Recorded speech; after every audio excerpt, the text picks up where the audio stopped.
It's Willie D, y'all, back with another episode of information and instructions to help you navigate through this wild, crazy, beautiful world. In the studio, Maxo Kream. Yay. What's going down, Willie?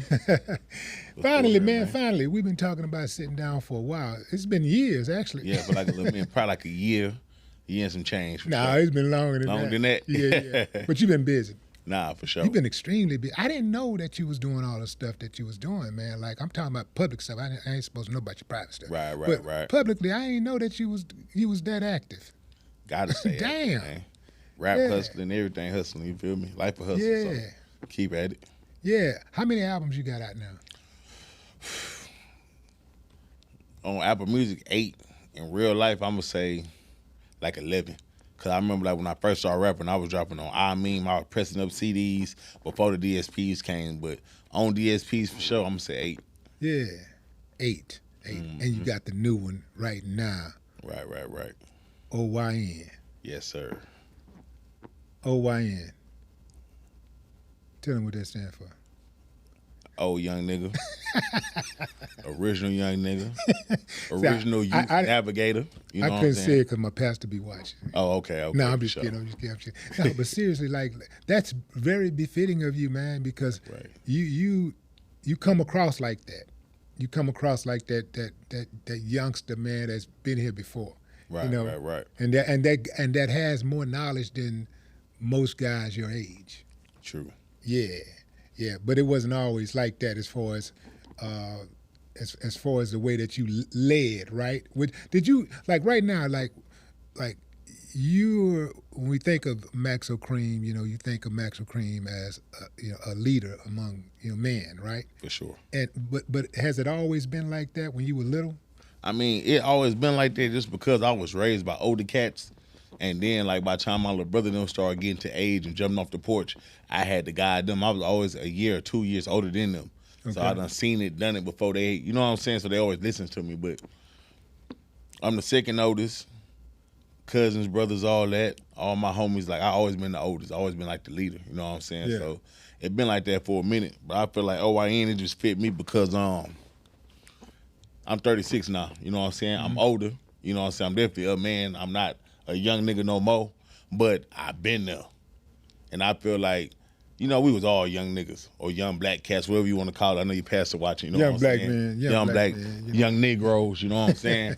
But I feel like my generation was the one that really, like, you know what I'm saying, kicked in the door for what they got going on, and now we seeing what our previous actions, you know what I'm saying, raised them up to be. Whether it's music, whether them looking up to us, because even when you was younger, you looked up to the older cats. We looked up to the older cats. And then I feel like we always responsible for each generation, whether we don't want to claim it or look into it. Once you get in a certain spotlight, you're a role model.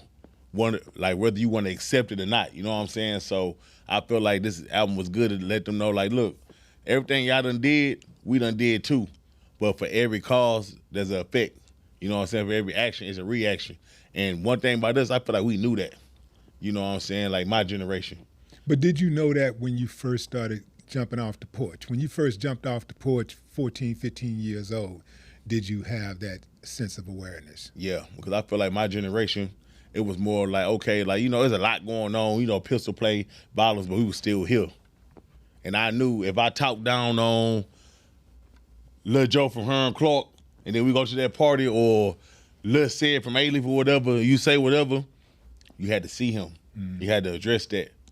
And consequences come with that. You know what I'm saying? And yeah, and like, even though, like, our generation was heavy, like, gun, drug involved, and, you know what I'm saying, beefing, you could always settle something with a one-on-one, with a fight. You know what I'm saying? I feel like that's gone. Yeah. I really honestly feel like that's gone. When I talk to my little cousins, talk to my little homies and stuff, like, this generation will catch an attempted murder before they catch your ass whooping. We wasn't like that. You know what I'm saying? Ain't that something how they will risk their freedom than get an ass whooping, take an ass whooping? It's and it ain't necessarily, look, man, you might not necessarily get your ass whooped if you just fight back. Come on, man. Like, because I've been in situations, man, where I fought the biggest and the baddest dude on the block, in the hood, whatever, in the city. you know, Right. and I came out on top. But you know, sometimes when I fought, man, in fact, shit, most of the times I fought, I was scared. I just didn't want to lose. You get that little butterfly, but you ain't showing it though. I can't. You never show fear. You never show fear. Sure. But when I come, I go extra hard because I don't want to lose. And like I'm from Fifth Ward, so you can't. If you get your ass whooped in Fifth Ward, they're gonna remind you every day. You know, and so you can be walking down the street, you and your buddy, y'all walking to the store 5 years later, and he asks you for $5, and you say you ain't got it. Yeah, that's why Bubba whoop your ass, nigga. For sure. You know what I'm saying? And then, that's how it was too. Cause like one of my best friends, he from Field War. His name Rat. You know what I'm saying? He from Backstreet. His daddy named Dre. He from Lions Road. You know what I'm saying? Okay. And I got people in the coke apartments and shit like that. But like this is my generation. Like, yeah, you know, like before you squabble, look at your man.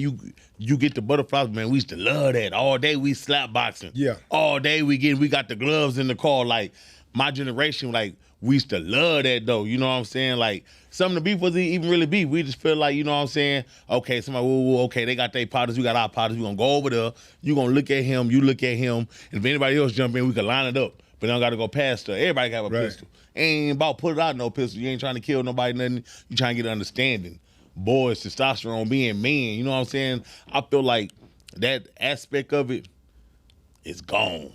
You know what I'm saying? Because we like to glorify the streets, but man, I'm gonna be real. It was times in the streets where it was fun.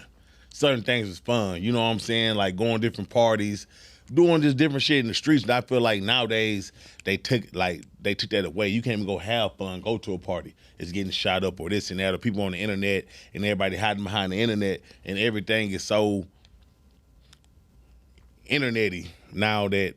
Now they don't want to lose, cause like back in the day, everything was word of mouth, the hood. So you get beat up in the hood, they talk about it, ooh, they bring it up. But now, if you get whooped on the internet, these kids so pissified and so scared, they got to take it to the extreme or take it somewhere that they don't need to go. You know what I'm saying? Yeah, but you know I ain't finna let you slide with no damn word like internety, right? Internety. Like, you just made that up. So this is a Maxo Kream moment.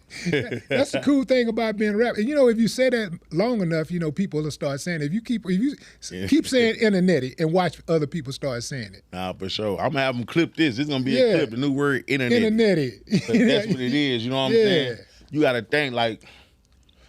See, my generation, I ain't gonna just act like we just all the way old law, even though we is, but it was half and half. Like I knew my partners cause going outside, playing, like everything wasn't in the streets, everything wasn't always the streets. You was just a kid in the streets, like going playing nigga knock or like, you know what I'm saying, going wrestling or playing football in the field, breaking each other's arms, playing Little League. We actually met each other like that, so we knew how to like converse. You know what I'm saying? Or like I fought him yesterday, he hit me in the face, I hit him in the face, now we cool.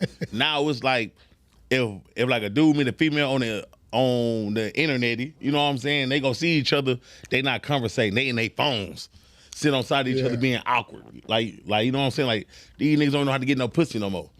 Like, you know what I'm saying? Certain little shit like that. So it just like, you know what I'm saying, bridging the gap. Not just really downing them, but letting them know how our time was, how their time was, and how shit gonna turn out in the end if you keep doing certain shit. And just how, like, you know what I'm saying, just bridging the gap. That's what this album was really mainly for. You know what I'm saying?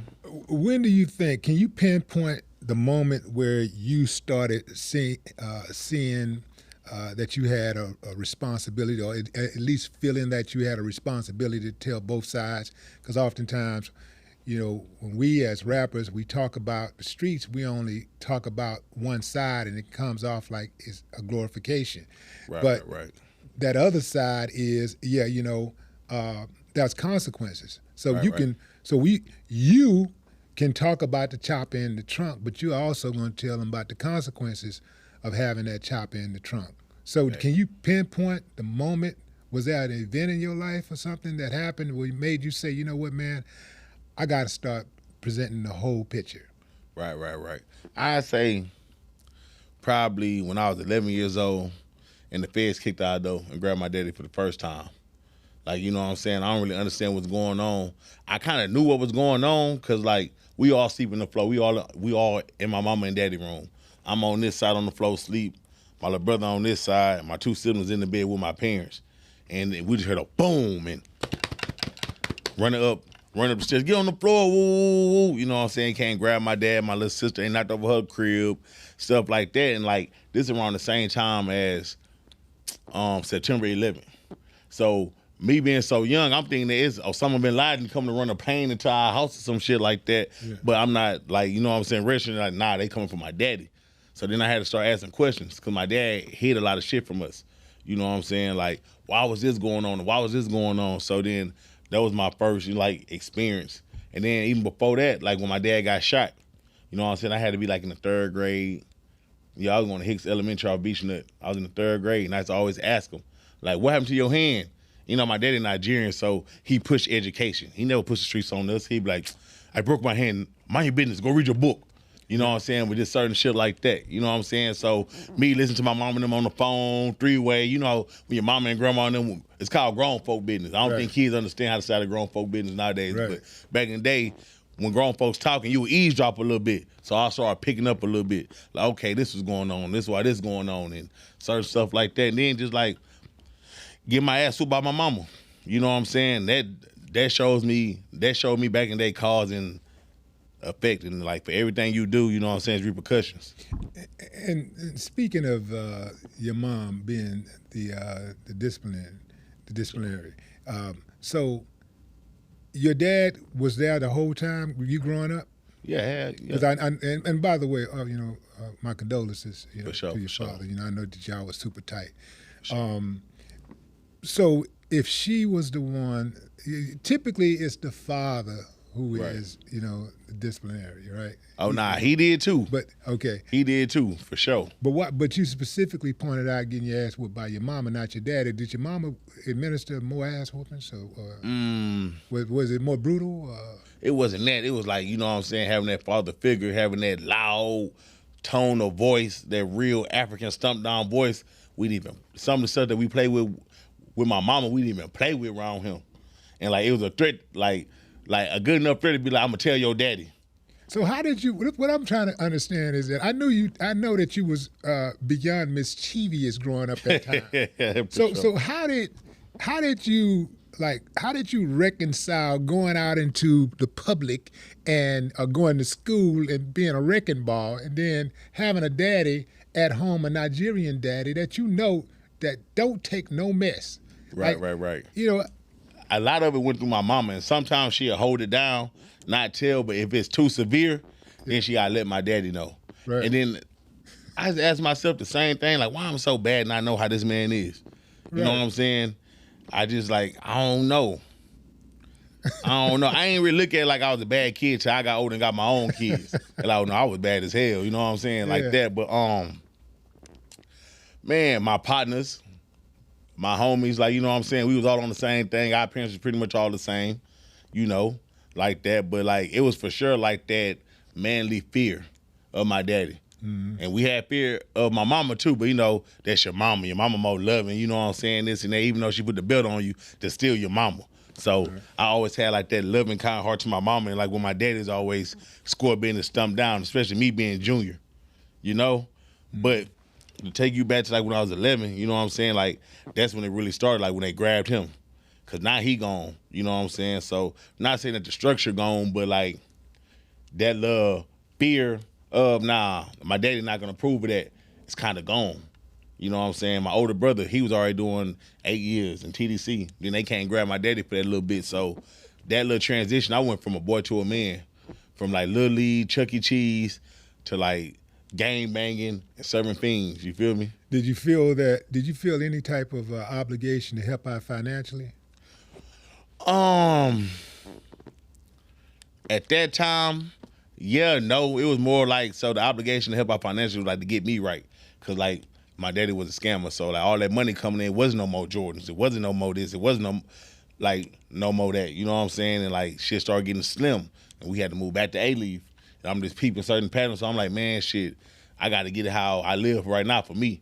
It wasn't until like I got really like 15, like, okay, nah, mama need this, granny need this, or woo. Cause like even at that age, I was already helping around the house. I was looking for jobs. You know what I'm saying? I was selling weed. I was selling my brother crack, holding like running his drugs. He break me off a little bit, but it wasn't enough. So I started looking for jobs. I started working at firecracker stands. I started doing pedicabs. Like, you know how you go to Texas game, people like riding the bike and stuff. I was doing all that just to have some money in my pocket, just to stay afloat. You know what I'm saying?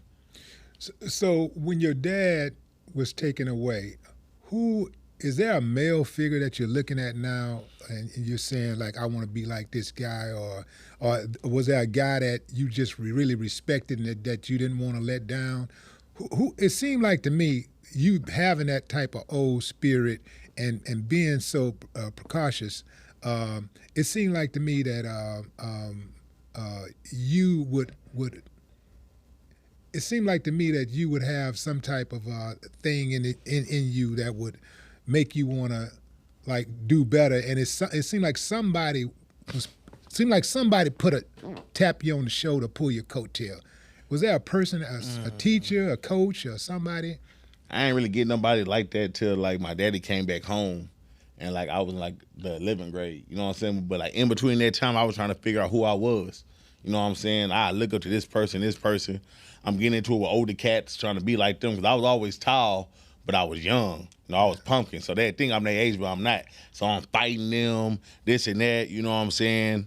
Got down with the Crips, you know what I'm saying? I say that's what I thought was the proper way and what to do, you know what I'm saying? As I get older and realize, like, you know what I'm saying, I'm a part of it, but it's like, I ain't had to do that shit. That shit was really like a fairy tale, you know what I'm saying? Yeah. And I'm saying that just to tell, like, the younger kids that's coming up, you know what I'm saying? But, I was a lost soul, man, damn near not trying to fit in, but trying to find my way and navigate on, like, what I want to do, what I wanted to be, because there wasn't no more football, nothing like that, you know what I'm saying? So, really trying to find myself, bro. And, like, that's why I really rap and preach, because I know there's a lot of little kids out here lost, searching for, like, you know what I'm saying, different identities, trying to be themselves, but not really trying to fit in, but they trying to figure out who the hell they are. You know what I'm saying? I feel like that whole little adolescent, little preteen through, like, teenager phase, we all go through that, you know what I'm saying? Because as a kid, you want to be a wrestler, you want to be a rapper, you want to be everything in the world. But as you get older, like, you know what I'm saying, reality started to hit more for you. So I feel like through that time, I looked up to my brother, but he was in jail. I looked up to my daddy, but he was in jail. So I get his words and shit, but I'm looking around, now, the D-boys having this, though. You know what I'm saying? You tell me to go to school and do this, but I see the D-boys having this. You telling me to go get a good job, but I'm saying, like, you know what I'm saying, sell newspaper by Fiesta, but my homie GD Corey selling crack, he coming home with $3K a day at the age of 14. He my age, like a grown-ass man. I'm walking in here with my mama, like, you feel me? So we was just like, man, like, nah, like, I wanted that right there. Okay, so tell me this, and I think I know the answer to it, but I want to hear it from you. For sure. Tell me how do you look at that and you say, you know, he got $3,000, he making $3,000 a day, he just came home with $2,000, he got this money, he got a nice car, he got jewelry, he got this, I want that. How do you say I want that but not want the murders and the jail sentences? Because right. All of them ended up in jail or dead, or, you know, shot up, or, you know, things like that. They lost their families, you know, they lost time with their families.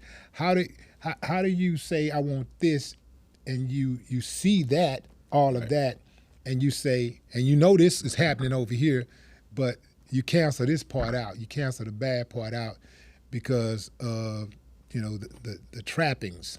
For sure. You know, yeah, how do you get there? Man, to be honest, at that age and what I'm seeing, I'm not even thinking that far. I don't even think, I'm not even putting two and two together, thinking that come with that. I'm thinking murders happen because, like, oh, well, they must have did something, or, like, you know what I'm saying? Right. Oh, that's going on, but this is going on right now, and I need this. You know what I'm saying? Young, didn't know no better, lost. You know what I'm saying? I feel like that's the most crucial time as a young man, a young black male, to have somebody in your corner. You know what I'm saying? Because this how I look at it. Even, like, you know, having kids, like, okay, as a baby, up to, like, 10 years old, you look at, like, your daddy, he's a superhero, mm-hmm. untouchable, invincible. From 10 to 16, you kind of like, yeah, my daddy on point, but there's other ways to go. From 17 to 25, you think like, man, my daddy really don't even know shit. Right. He don't know shit. He can't tell me I'm a motherfucking man. From 25 to 32, you start thinking like, Man, maybe daddy was right. And when you turn 36, you're like, man, this man was absolutely fucking right. And the cycle repeating itself within your kids or within what's going on. So around that time, that's the time where I was like, yeah, he right, but this is kind of a different route, man. I don't know. I don't know if it's the rebellious, hard-hitting, I don't know what it is, but that's exactly what it was, you know? How old were you when your dad came home? So he came home when I was like 15. You know what I'm saying? By the time he came home, I'm thugging already. Hurricane Katrina hit. I'm 15. My best friend, 22. He from New Orleans. Me and GD Corey thugging now. It ain't no me watching GD Corey trap. Me and him got a whole trap house. We got blocks. We got stolo cars. We hitting licks like it's going on. It's rolling now. You feel me? So my daddy come home. He see all that. Cool. He get me out of my grandma's house. I done been over there for like 4 or 5 years. Like, you know what I'm saying? So he get us from over there. He put us in Fort Bend. We moved to Sugar Land, which is like 3 minutes away from A-Leaf. You know what I'm saying? This is my junior year. Cool. That time changed me so much because in A-Leaf, I'm going to ALC. You know what I'm saying? I'm not getting no credits. I'm running with my Crips, New Orleans niggas. And when Katrina hit, if you know in 05, anything about Houston, we're a real cool player city. But when Katrina hit, that's when I really up my gangster. That's like when it really hit the fan and it was going on. You know what I'm saying? So he take me out that environment. Of course, I'm still going back, but he take me out that environment. You know what I'm saying? I'm going to say to save me, but more for my little brother. Because once he left A-Leaf and came to Fort Bend, football scholarships, everything going up. We going to pep rallies, everything cool. He getting that money again. So, you know what I'm saying? We live in 2-story house, cool, comfortable, no apartments, no nothing, sleeping on the floor, nothing.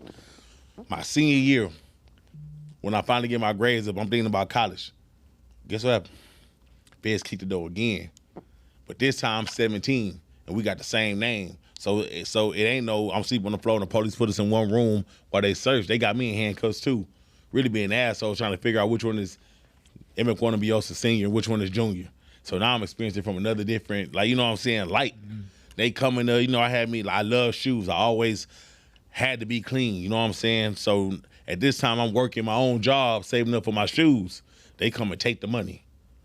On top of taking him, messing up the house my senior year. So that was like the one turning point. They were like, man, it don't matter what a nigga do or what it is, this is what it is, so I got to get it how I live. So that's when it really came to, okay, mama need bills paid. Mama don't want to move back to A-Leaf. So we over here in Fort Bend trying to keep this house so that we really can't keep the house up so the kids could be good, so the kids go to school and don't got to worry about all the gang banging, all the bullshit that we was going through at first.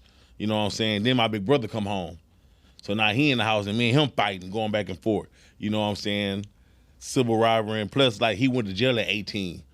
So now I'm damn near 18. He 26, 27, but his mind is still 18. You feel me? Because that's what he left at. So we bumping heads, but at the same time getting money. So it was just a lot. You know what I'm saying? So, like, my first, like, taste of the streets wasn't really, like, going to the streets. It was in my family.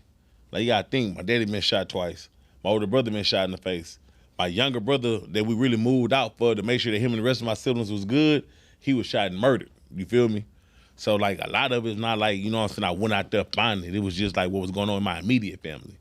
Now, how does your younger brother, who is the least active amongst y'all, get shot in it?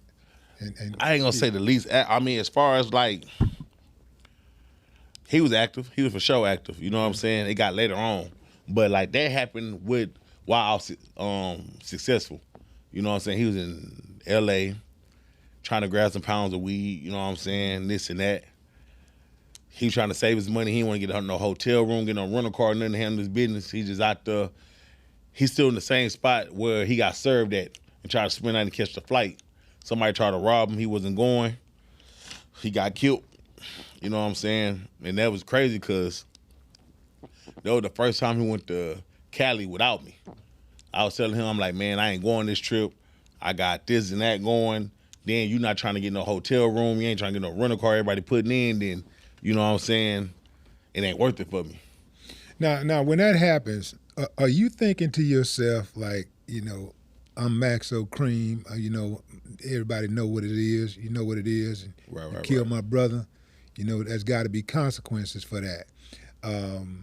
You know, are you thinking along those lines? Are you saying that, hey, man, you know, I warned them, you know, and I got to just take that L. Both. For sure, both. You know what I'm saying? As of today, I don't feel it in my heart like consequences, woo, because I'm not about to go do nothing stupid to take me away from his daughter, take me away from my daughter. That's not what he'll want. But at the same time, too, I'm thinking in my head, like, come on, bro, you know better. Every time we do something, I stay getting on your ass about woo. Like, you know how to move, nigga. Like, I taught you the game, but at this point, you a veteran because I've been rapping while you still been in the streets. You know what I'm saying? But was he? Did you ever sense that he may have had some type of resentment for your success? Hell nah, not him. Okay. Not that brother. Not none of my younger brothers. Probably my older brother a little bit for sure. Yeah. You know what I'm saying? I still love him to death though. Like, you know what I'm saying? I think but I feel like he probably feel that way because he be feeling left out of shit. But it's certain shit, like one thing about my younger brothers, they know how to act.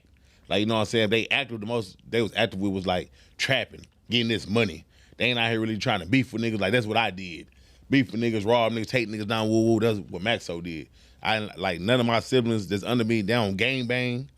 They don't be on none of that. They gonna get some money, you feel me? But it was never that. Like, that was my biggest supporter. I trust him more than my mom and my daddy.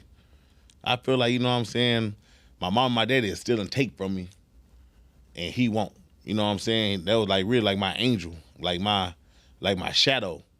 You know what I'm saying? Even like till today, it feel weird. Like when I be moving around and he don't be right there, I catch myself driving the car talking to him. You know what I'm saying? To this day.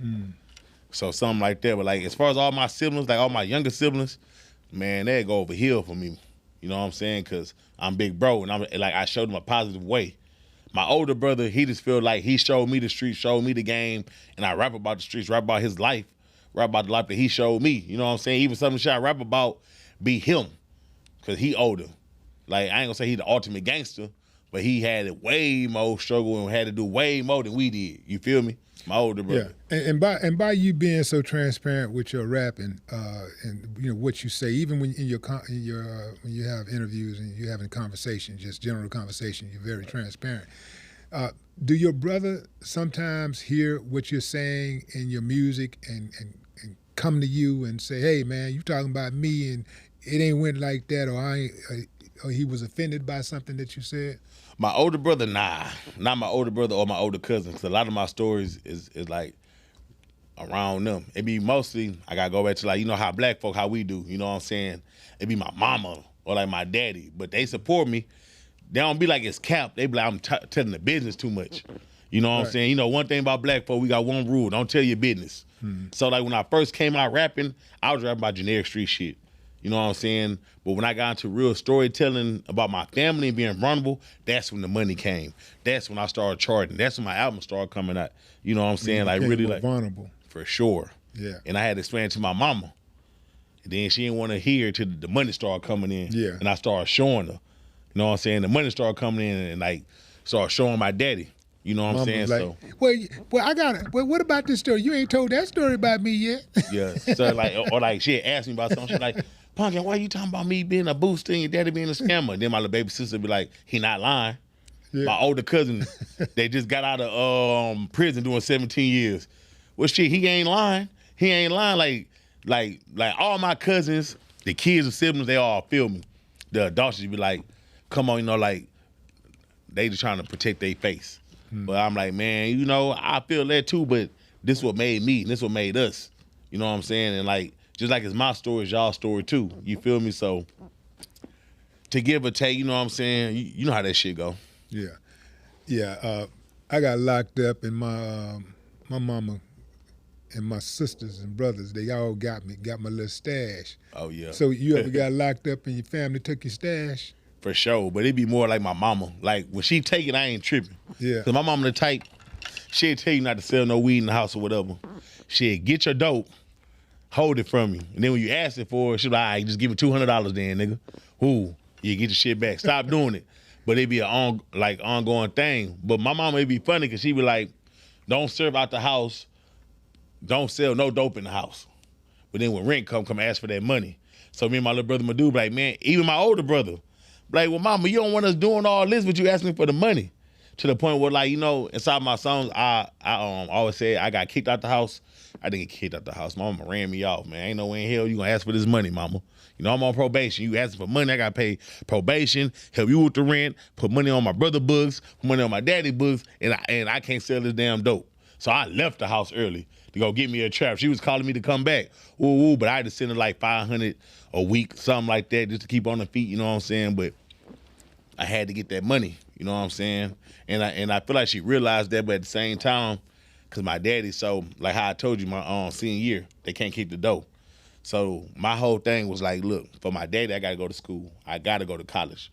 I don't care what's going on, how many shootouts you done been in, how many schools we got kicked out of, I got to go to college. So I had to make sure I went to college for my daddy. As long as I was going to college, I'm going to sell this dope, I'm going to pursue this rap career. You feel me? And she just wanted the best for me, you know. She was scared. She already seen what happened to my older brother. She didn't want it to happen to us. Like, you know what I'm saying? Like, getting caught up in the system and just going back and forth. Then, mama was tired. You know what I'm saying? She dealt with that with my cousin Pooh, my brother Jew. Now she going through it with us. But the only difference is, with my brother, she was 10 years younger. Now she's 10 years older, and now the kids getting older too. So after a while, you get tired. So I took it upon myself to get the stress off my mama and just move out. You know what I'm saying? So yeah. When you're making this music, and you're painting the picture, you're trying to you're narrating the story, and who are you primarily targeting?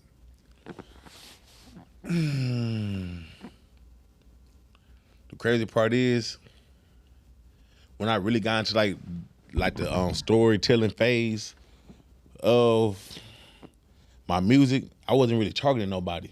It was more like a diary. It was more like, you know what I'm saying, getting it off. Cause like, everybody know me around, but nobody knew I was that intellectual till they dug into my music, heard my storytelling, seen how I could paint a picture. Like, you know what I'm saying, just by listening, I could paint a picture of this whole room of just with like what I'm describing in my music. So it really like made them dig deeper into like what I had going on and shit like that. But I wasn't really trying to look for no audience. I was just telling my story, telling my side, you know? And when do you know when to turn pain into music? Because like, as I said before, you're very transparent with your life and things that go down. You even talk about your legal issues. You talk about your personal issues. When do you know when to turn pain into music versus keeping it private?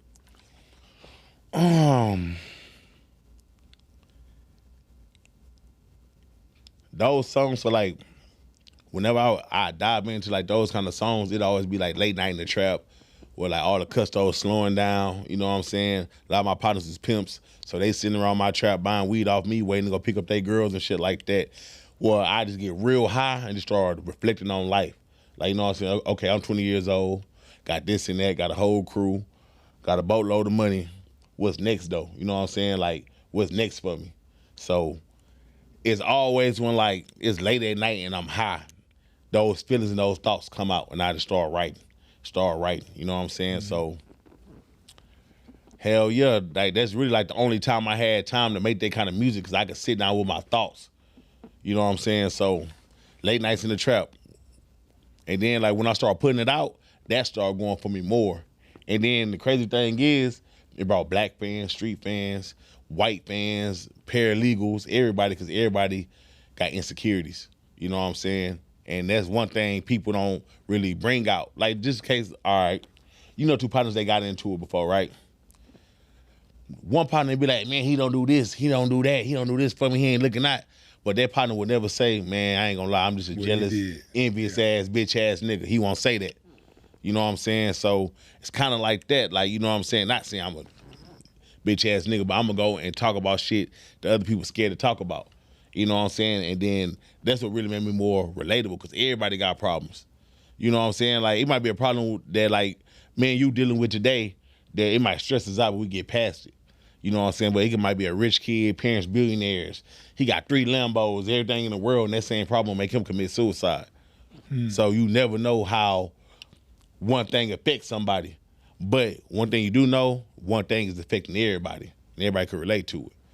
Did you have that one friend that you thought y'all was thick as thieves, y'all spent the night at each other's house, y'all ate each other's food, ate each other's mama's food. Right. Y'all sometimes went to the mall and had the same clothes, got the same sneakers or whatever. And you thinking this guy's gonna be there with you the whole distance, and when you made it, he changed quicker than you did? Hell yeah. And I had a couple, man. How did that relationship end? Or did you patch it up, or did you keep it moving? I mean, like when I first made it, I felt like they were like my little cousin Lindo. We got the same granny, his mama and my mama's sisters. It was like never like no envious, jealous type shit, or where like, oh, he made it, or like he looked at it like I made it and he ain't make it. It's just that he wanted to make it his own way.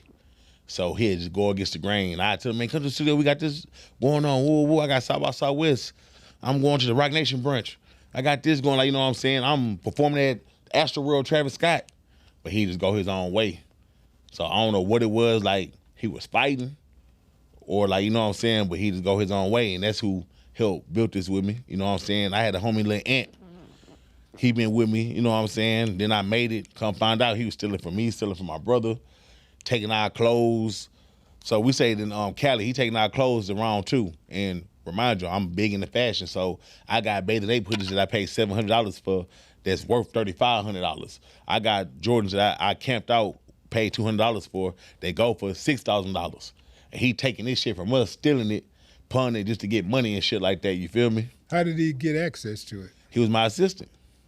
Oh, damn. See, that's the thing about an assistant, man. I have yet to hire like a full-time assistant, man, right, in my whole career. Because every time I get close, I hear about an assistant running off with the money. Mm-hmm. Hell, I hear about an assistant, being jealous and backstabbing, talking behind your back, and writing a damn tell-all book. Hell, Selena assistant killed her. Exactly. That's what killed her. Fact. And I look at Bill Cosby's situation, not Bill Cosby, but Smokey Robinson's situation where he have his maids and his assistants turned on him. Right. Smokey ain't never been in no trouble. You ain't never heard nothing salacious about Smokey, no type of scandals ever in life.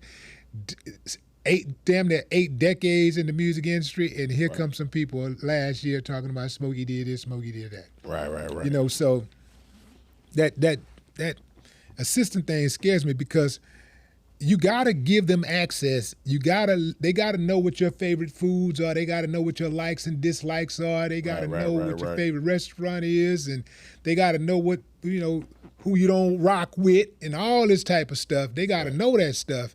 So they pretty much are an extension of you. You gotta. But see, he knew better though, because it wasn't like he was a random. He cream clicked. So nigga, he knew who shot at us. He knew who the hell we shoot at. He knew my mama. I know his mama. So he know his sister. He knew everything. You know what I'm saying? But the bodies are buried. Nah, so to speak. Figure speech.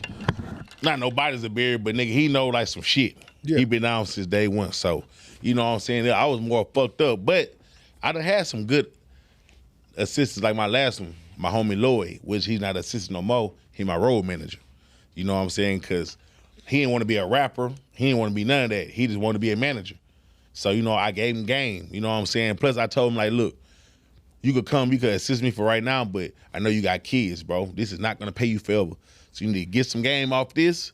Go ahead, you know what I'm saying, soak up game because you're around me. You got access to shit people can't even pay for. You could pull up me for Pharrell Williams, put it to a studio session with Tyler, the Creator. Like, these are folks you can't even pay them to even get in the same room with. So, this big extra plug, you know what I'm saying? So, soak up game and stay loyal. And that's what he did. You know what I'm saying? It's crazy because he was from the rival clique, FDAB. You know what I'm saying? We used to beef real heavy. You know what I'm saying? They say that my little brother, Lil Jordan, killed the head nigga in the FDAB, which was my partner, Toy. I don't want to get into all that, but RP Toy, free Lil Jordan. And you know what I'm saying? And he came around and he was more realer than some of the niggas that was in Cream Click that was my assistant. Mm-hmm. You know what I'm saying? Like, I had a couple of homies that was my assistant and shit like that. You know what I'm saying? people do get jealous, get envious, but Lord always held it 9. You know what I'm saying? So I feel like throughout going through all that, I found a real homie and like a real business partner. You feel me? Through that. Now, did he come to you, or you came to him with the business? Man, he came to me. I was on tour. Shout out my boy Mob Tie Steve-O. You know what I'm saying? That's my What's up, Steve-O? Yeah, you know, Black Car Steve-O. That's my tour manager. And shout out Truck Buck. You know, that was my security. Okay. So we on tour. They're like, yeah, man, Lloyd want to come. Ooh. I'm like, man, he can't come around me, man. He a op. He like, man, just give him a try, bro. Nigga speak highly of you. So he came on tour. I looked him up and down. He like, what's up? I'm like, yeah, nigga, all right, we gonna see. I gave him a few tests, you know, on that road, you know, because you rapper, traveled the world. You know how it is on that tour bus when you're in Lincoln, Nebraska, you're not in Houston. You know what I'm saying? And y'all just bonding back and forth. And y'all getting up to go use the restroom, getting back on, and you know what I'm saying? Kind of like a brotherhood. You know what I'm saying? And me and bro had, like held that bond, bro. And it was so crazy because I was like, all right, I cannot let this nigga know where I stay. It don't matter what's going on, he cool. I can't let this nigga know where I stay. Yeah. And I'm asleep on the bus. So after tour, I'll wake up, we in front of my house. Lloyd right there. Steve, I look at Steve, I'm like, man, what the hell you doing, nigga? Lloyd come in. He tell me his story. I'm like, nigga, you can stay with me. You know what I'm saying? And since then, we've been locked in. He done moved out, you know what I'm saying? Because, you know, he got kids. Yeah. But he got back on his feet, got him some motion, got him a car, got him a job, got his own artist. You know what I'm saying? To this day, we locked in, bro. So it be pros and cons with the assistant shit. You know what I'm saying? Like, not everybody a fuck nigga. And then sometimes us being the artist too, we can't just act like angels. You got to see how you acting. Because the way I was acting when I first got signed is not the way I act now. And plus, I see more revenue, see more money, and actually got more business going on now than I did when I first got signed. But it was the OYN mentality. It was the YN mentality, you know what I'm saying? So you got to check yourself, too, because sometimes, bro, us as artists, bro, we could be nasty people, my nigga. You know, like, you know, not saying that niggas let the fame and the spotlight get to them, but it's just how you treat niggas. You know what I'm saying? So you got to keep that in mind, too. Yeah.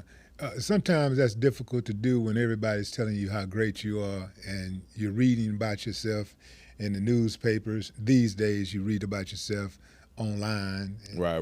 Hear what people are saying about you. You all, you know, you show up at an arena and you tell somebody to say something. I don't give a damn what it is, and they gonna just repeat it. For sure. You can tell, say I ain't shit. I ain't shit. You know, whatever. You know, they gonna do it. Thanks. You know, like 20,000 people. You know, and so yeah, that can be a little intoxicating. You know, so I'm picking up what you're putting down there. But at the same time, they envy, like, the success, bro. People seeing, people love you, see you making money. People as human beings, bro, just in their nature, bro.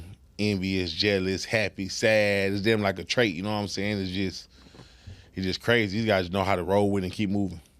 Yeah. And how, you know, you've been pretty consistent as far as like your career. You've been pretty consistent, but things haven't always been exactly like you wanted them to be. So when that happens, you know, how do you get back up on the horse and keep it moving and stay positive?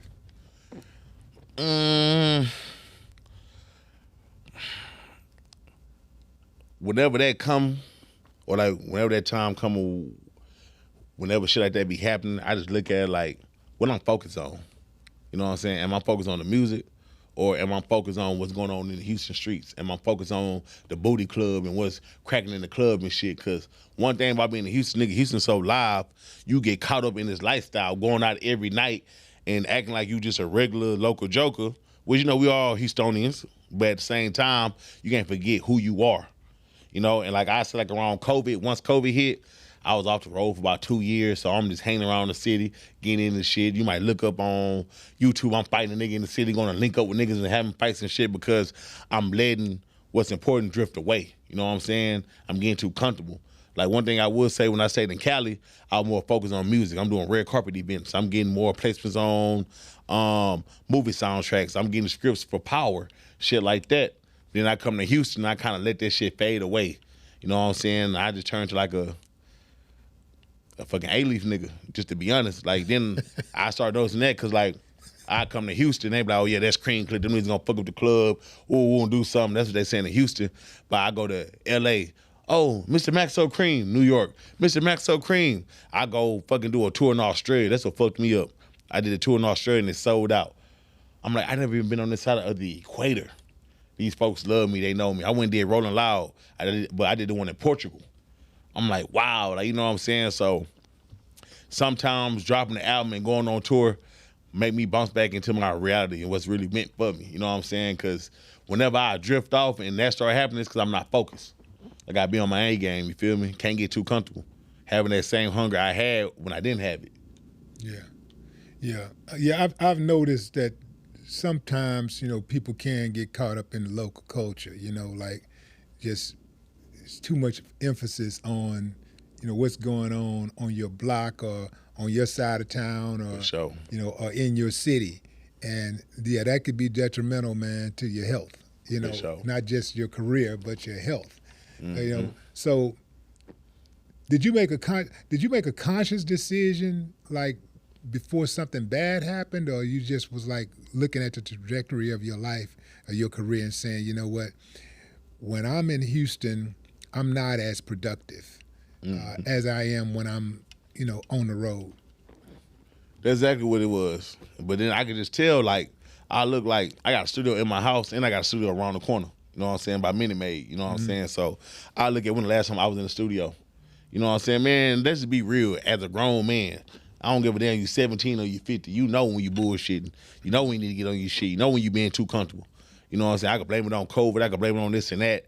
But I was just getting too comfortable, man. You know what I'm saying? Letting more of the Trigger Maxo show than the Maxo Kream show. You know what I'm saying? Getting into local shit. Really to get into a lot of shit that's below my pay grade, man. Is it all you that has this strong desire to, you know, to be, I guess, integrated in the Houston street culture? Or is it people that you have around you pumping you up and saying, come on, Max, you know what I'm saying? I see that's the Max. Now that's the Max I know. You know, is it that? Or? I ain't gonna say it was necessarily that. I ain't gonna say it was like forced because, man, you gotta think about it. Like Houston got like a real culture of cliques. You know what I'm saying? And one of my cliques, I said my cliques. My clique was one of the most dominant cliques out here. You had the Kream clique, you had the 103, you had the Mash Mode, you had the G Mob, like, you know what I'm saying, for my generation going around. And my clique was just already like dominant in the streets. So even when Maxo shot off and was doing his own thing, Kream clique still had shit going on. You know what I'm saying? I was on Bum for Rico. Then Cartel Bo Rico came by the grace of God. I ain't holding no gun in that video, so I wasn't quitted of that Rico, but they were still on us. We had a lot of street shit going on. So as I'm progressing, you know what I'm saying, I still got people in the streets. I still got folks in the streets that I felt responsible for. You know what I'm saying? That's what I was getting to. That's right. Exactly what I was getting to, like you having a sense of responsibility for these guys. Because here's the deal. When you are with these guys and y'all out in the streets and, you know, y'all at the club or whatever, you know, it's on you. Like, that's Max. I mean, you know, that's Maxo. That's Maxo, and that's his dudes, you know what I'm saying? So if somebody gets into it with one of your dudes, you're a target too. Mm-hmm. You know, like, just like that. And it's a lot of y'all. I've been places and seen y'all pull up. Right. So it's a lot of y'all, you know. You know, but that's one of the reasons why, man, you know, I move with numbers as necessary. Right. You know, I don't make it a way of life because those are liabilities, you know, like, and especially if everybody can't eat like you eat. Right. And everybody can't eat like your second in command eat. Or even your third or fourth or fifth or sixth or seventh or eighth in command eat. Right. Somebody gonna be hungry. Somebody is gonna be waiting to grab some crumbs or get a little piece here or whatever.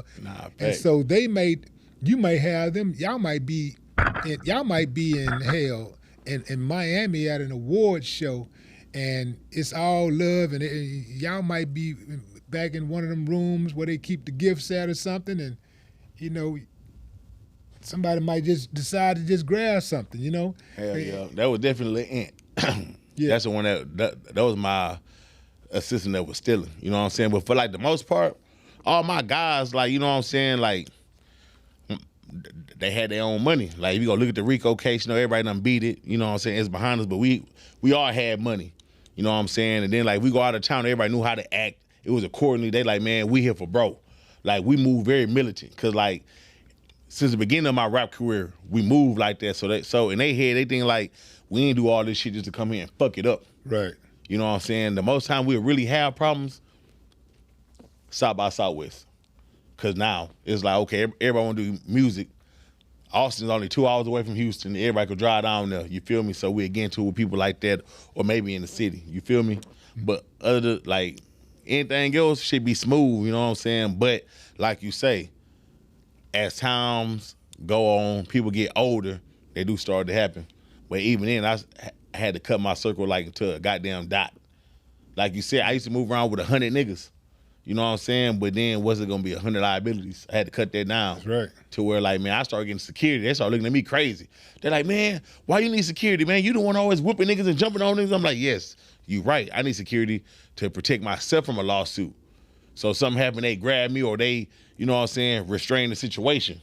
Now, was there a single event that or even a series of events that got you to that point where you realized that I'm actually too valuable to be out here acting a goddamn fool and putting my freedom on the line like this? I need to hire some buffers. Yeah. I need to hire some guys who can stand between me and the BS so that I can continue to do what I do. Because you are too valuable. You got too much going on. There's too many people counting on you. Man, I say when I'm trying to think what year this was. Was it 2013 or 2014 or whatever? I opened up for Kendrick Lamar at Warehouse Live. Okay. And before I went on stage, we had a fight, and then after we had a shootout. You know what I'm saying?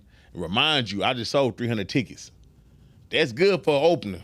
Yeah. Today you could do 300 people in the venue and it look like 7. If you know, you know. You know what I'm saying? We sold that.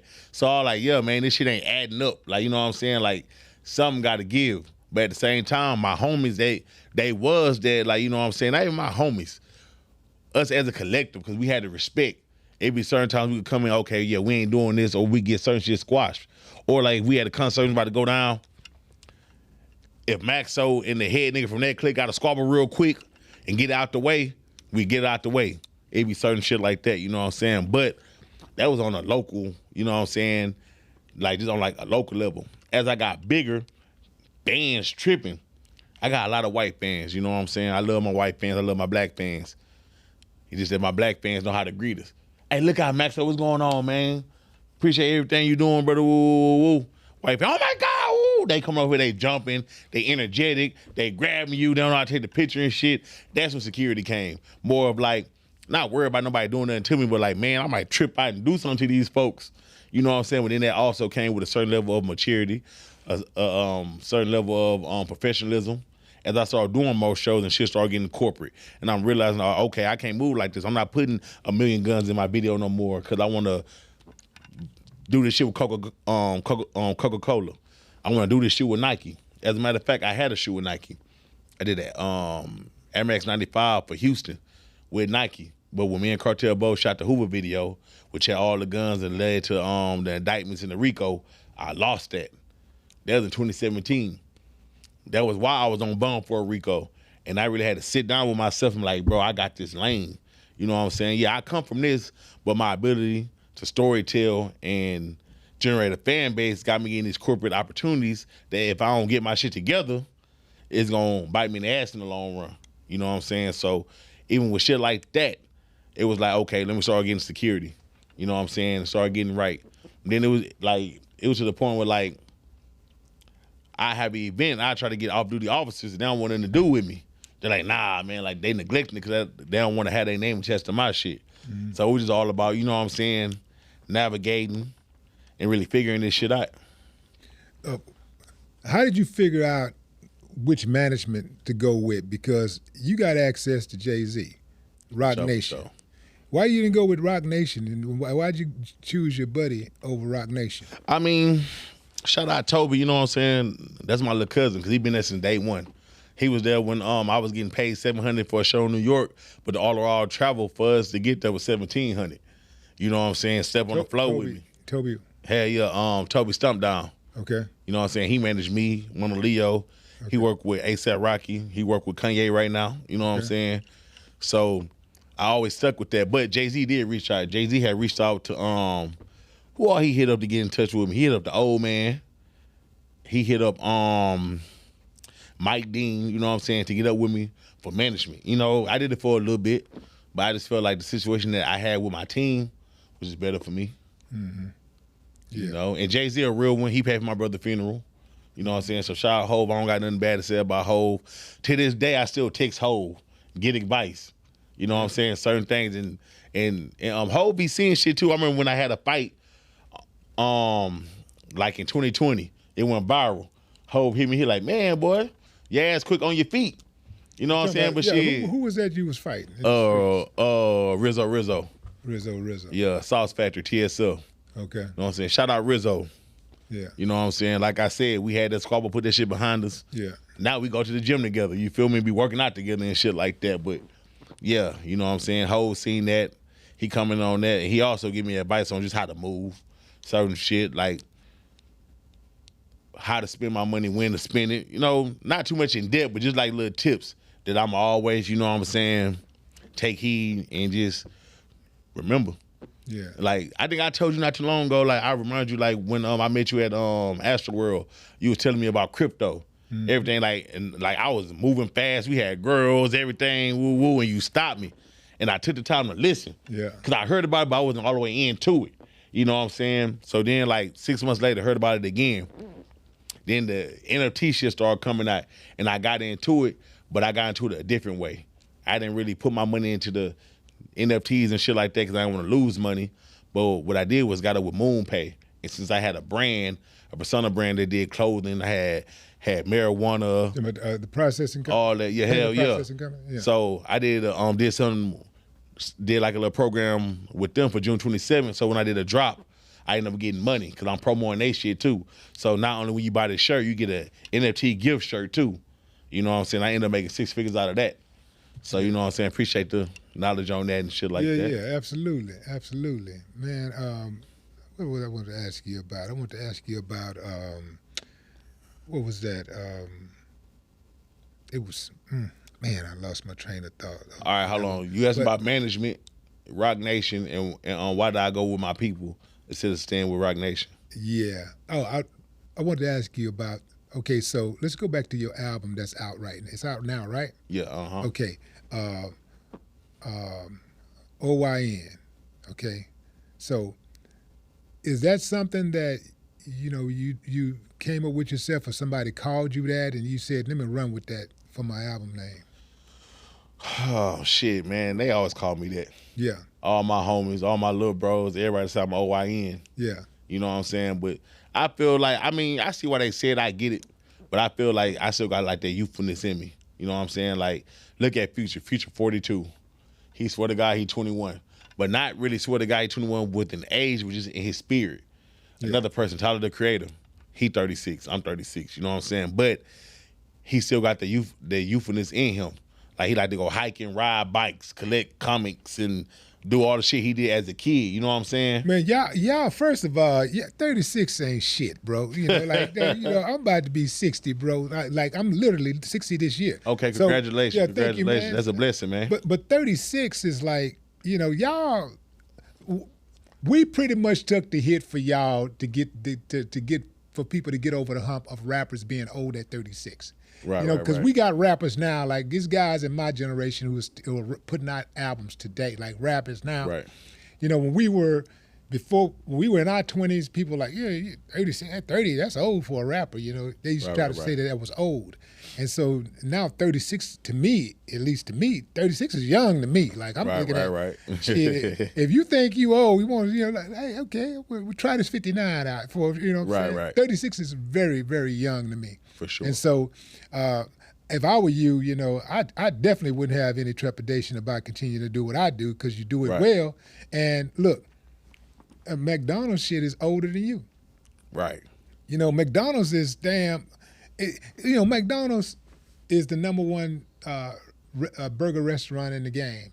And shit, not only do they stay open 24 hours a day, some of them stay open 24 hours a day. They've been in the game for what, like 60, 70 years or something? For sure. Then, you know, that's how I look at it. I look at what I do now as a business. I look at music like a business. Right. And I look at myself as a business.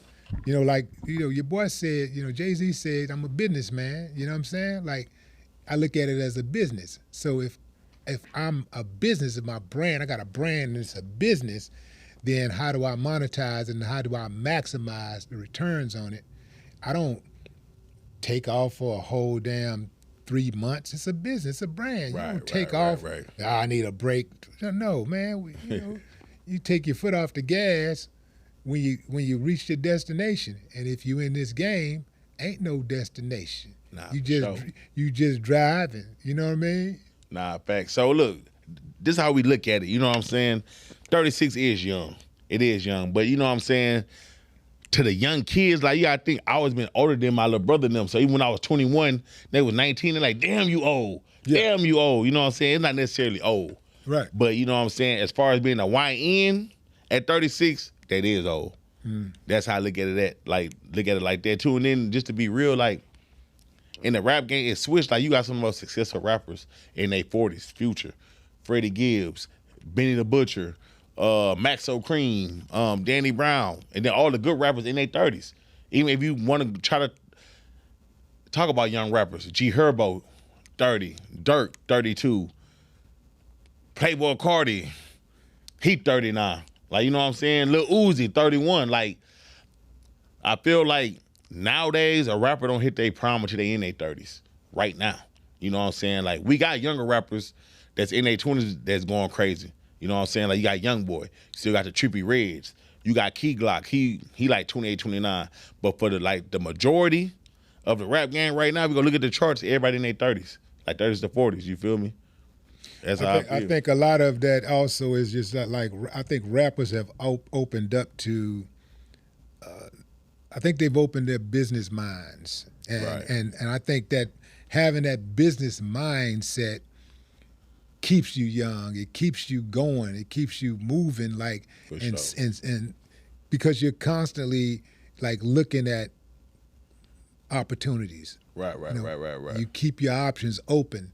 Like, if you, like, I'm extremely proud of the genre of hip hop, because if you look across the board at rock, R&B, jazz, country, all of it, rap appears to be leading the way in the ancillaries in terms of, like, the things outside of just making music.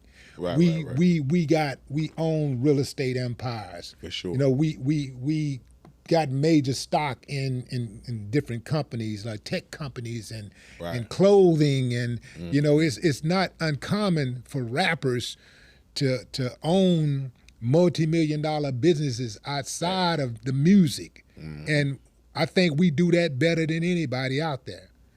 Every day you damn near hear about a rapper, you know, going into a new venture, a new multi-million-dollar venture. For sure.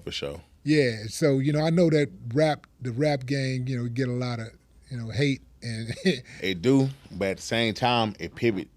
Like, you could pivot to so much. Like, you know what I'm saying? And even with the rap game and like what I brung to it and like what I'm doing in it, I use it to chase other dreams. Like, for sure, I go open up a trucking company tomorrow.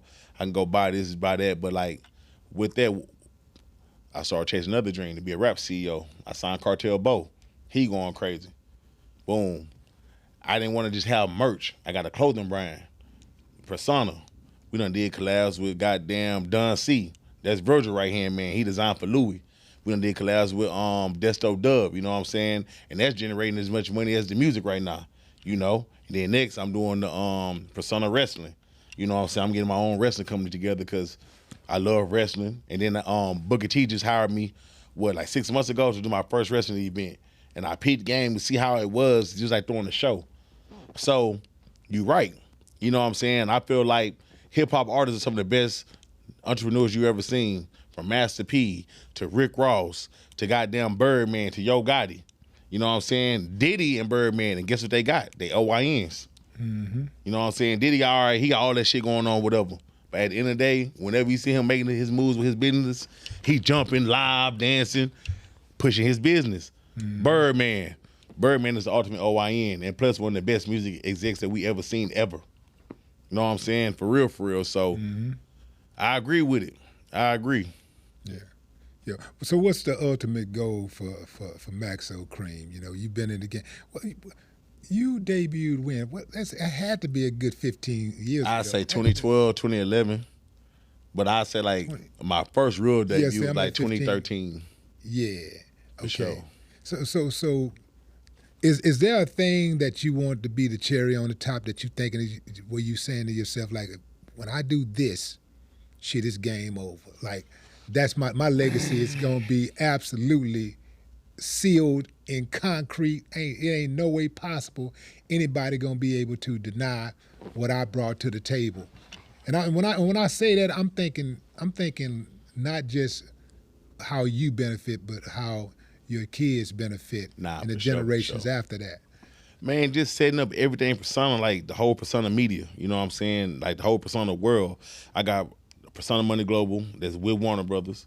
You know what I'm saying? Also with Empire, because I might get another JB over there. And that could be for me to open up and help more Houston artists, and more artists just like grow their brand and like make their own business, make their own subsidiary, get their own record company going. Just how like you got Maybach Music, which is Rick Ross, but then you got Dream Chasers, which is Meek Mill.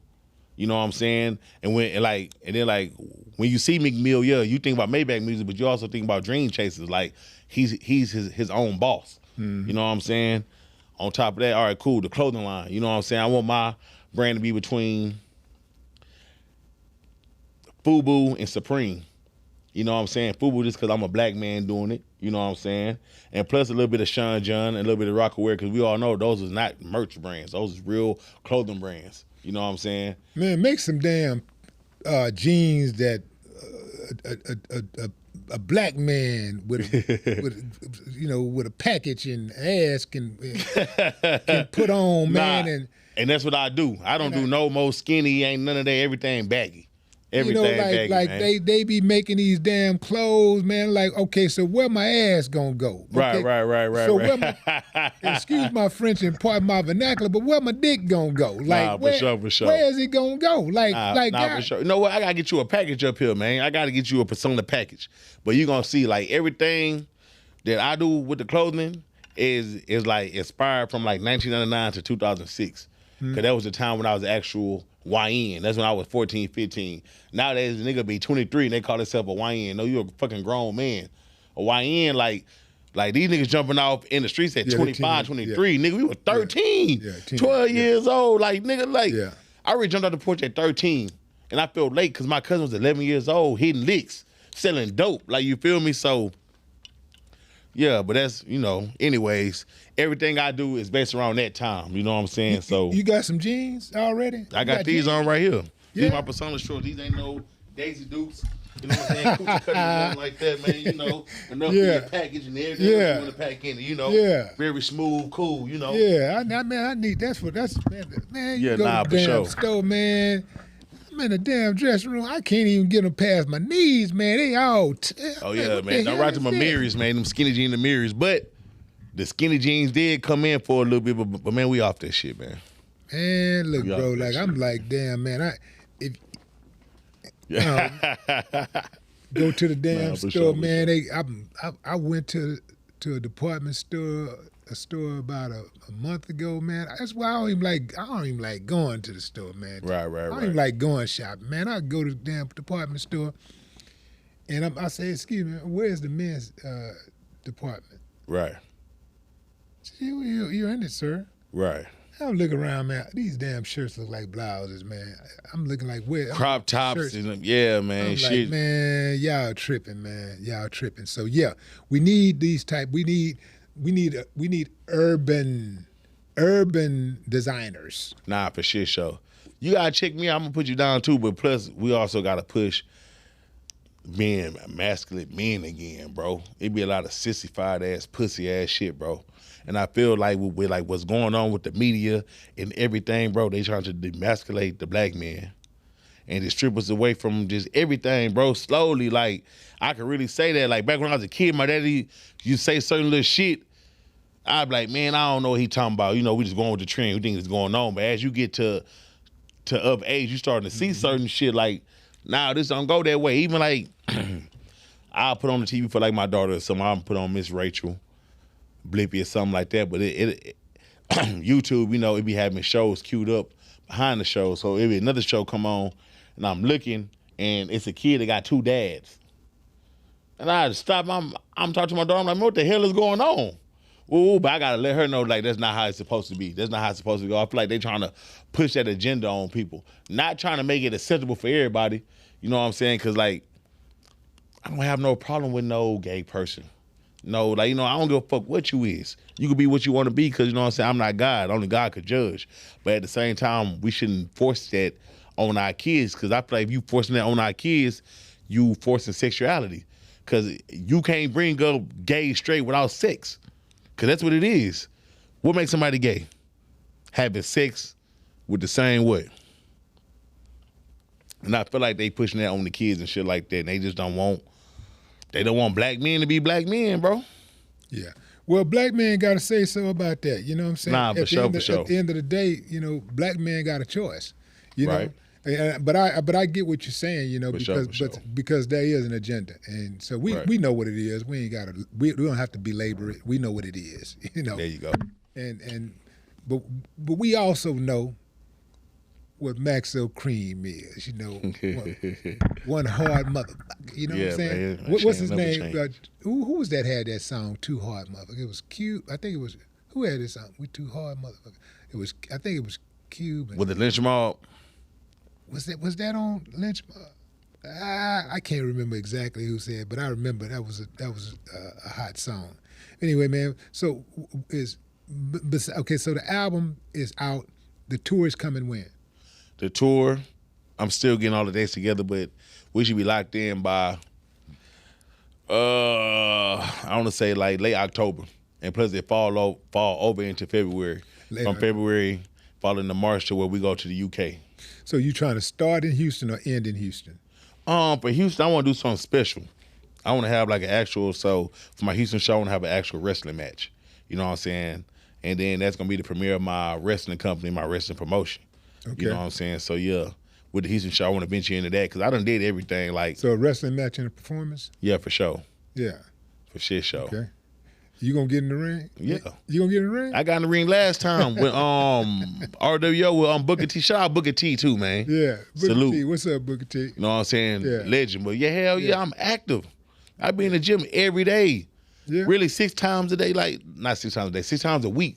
You know what I'm saying? For sure. When you jumping around and stuff in that ring and stuff, man, you know, like over time, man, that stuff can mess with your bones and stuff. Yeah, nah, for sure. Yeah. I feel you got to train for it. You know what I'm saying? Like even the conditioning, like hitting them ropes. Yeah. I had to learn how to hit the ropes, hitting them damn flips and them back tucks. Man, you got to respect it, bro. Everybody say wrestling fake. That shit real. The first time you jumped up and then you came down with your back to the mat, how did that feel? Right. Man, they didn't even let me do that first. I had to get like in sit a position and learn how to fall. It's a certain way you fall to where your arms protect your back and you tuck your head so you don't fuck up your neck. I had to do that shit like 1,000 times before I could even get slammed or slam somebody. That's kind of like how they taught us in football. You know, when you get tackled, you fall straight back. You know, we didn't have to do it like this, but you just gotta just fall straight back for sure, and so that you land, even on your back. And that's only one fall, because like if you coming this way, it's a certain way you gotta roll off your shoulder and like, all right, so you know how like when on leg day, like how like when you hit the squats, Like that same little roll that like you put the squat bar on, you gotta roll off that shit when you coming off the turnbuckle or like getting slammed. Like wrestling is very advanced and very, you gotta have the IQ for it, just like boxing.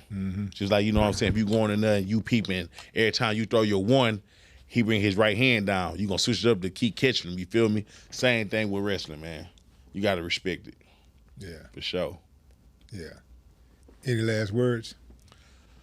Maxo Kream, OYN, out right now. H-Town legend. Send with another H-Town legend. Mama, I love you. We out here pushing. There you go. You know what? Ladies and gentlemen, Maxo Kream.